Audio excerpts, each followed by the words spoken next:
மல்லித்தலை சட்னி செய்கிறதுக்கு நான் ஒரு கட்டு நாட்டு மல்லித்தலை எடுத்திருக்கேன். பேன் வச்சுக்கலாம். பேன் வச்சுட்டு ஆயில் சேர்த்திக்கலாம்.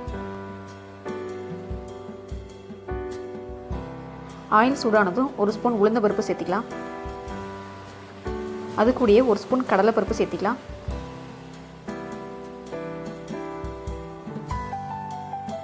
இது கூடயே 5 வரமிளகா சேர்த்திக்கலாம். நீங்கள் காரத்துக்கு ஏற்ற மாதிரி மிளகா வந்து சேர்த்திக்கோங்க. காரம் கம்மியாக இருந்தாலும் சட்னி வந்து நல்லா இருக்காது. ஸோ வந்து கரெக்டாக சேர்த்திக்கோங்க. கலர் மாறின உடனே நம்ம வேறு பிளேட்டுக்கு வந்து ட்ரான்ஸ்ஃபர் பண்ணி எடுத்து வச்சுக்கலாம். அதே பேனில் ஆயில் சேர்த்திட்டு வெங்காயம் பூண்டு வந்து சேர்த்திக்கலாம். நான் வந்து சின்ன வெங்காயம் தான் எடுத்திருக்கேன். நீங்கள் வந்து பெரிய வெங்காயம் எடுத்துக்கிறாலும் எடுத்துக்கலாம். இல்லை இது கூடயே ஒரு பெரிய வெங்காயம் போட்டாலும் டேஸ்ட் நல்லாயிருக்கும். இது கூடயே பார்த்துட்டிங்கன்னா கருவேப்பிலை சேர்த்திக்கலாம்.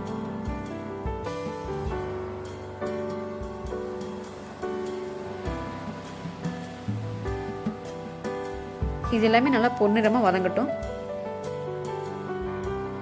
இது எல்லாமே நல்லா வதங்கினதுக்கு அப்புறம் நான் வந்து ஒரு பெரிய தக்காளி எடுத்திருக்கேன். நீங்கள் சின்ன தக்காளியாக இருந்தால் 2 தக்காளி எடுத்துக்கோங்க.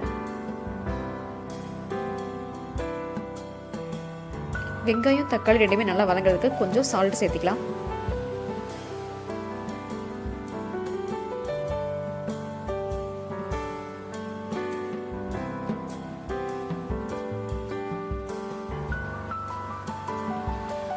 கொத்தமல்லி தலையை 2-3 டைம் நல்லா கழுவி எடுத்து வச்சுக்கோங்க.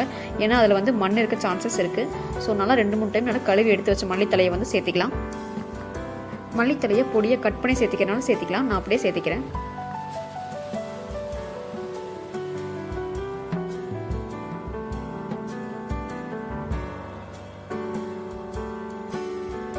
எல்லாத்தையும் நல்லா கலந்து விட்டுடலாம்.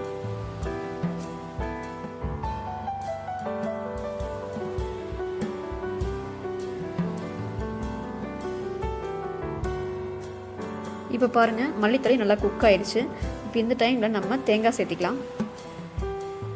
நான் வந்து கட் பண்ண தேங்காய் சேர்த்திருக்கேன். நீங்கள் துருவி கூட சேர்த்திக்கலாம்.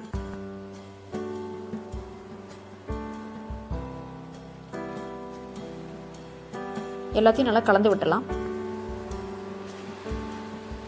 இப்போ நம்ம 1/2 டீஸ்பூன் மஞ்சள்தூள் சேர்த்திக்கலாம்.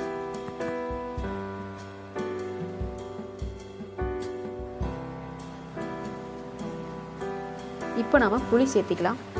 புளி சேர்த்துறதுனால நமக்கு ரொம்ப நேரம் சட்னி வந்து கெடாமல் இருக்கும், டேஸ்ட்டும் கொடுக்கும். இப்போ நம்ம ஒரு பிளேட்டில் ஆற வச்சுருந்த உளுந்தம்பருப்பு, கடலைப்பருப்பு, வரமிளகாய் எல்லாத்தையும் சேர்த்து எல்லாத்தையும் கலந்து விட்டலாம்.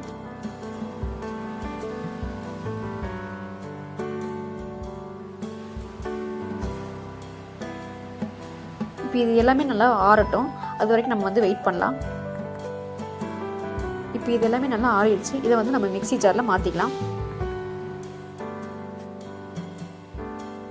சட்னிக்கு தேவையான உப்பு சேர்த்திக்கலாம்.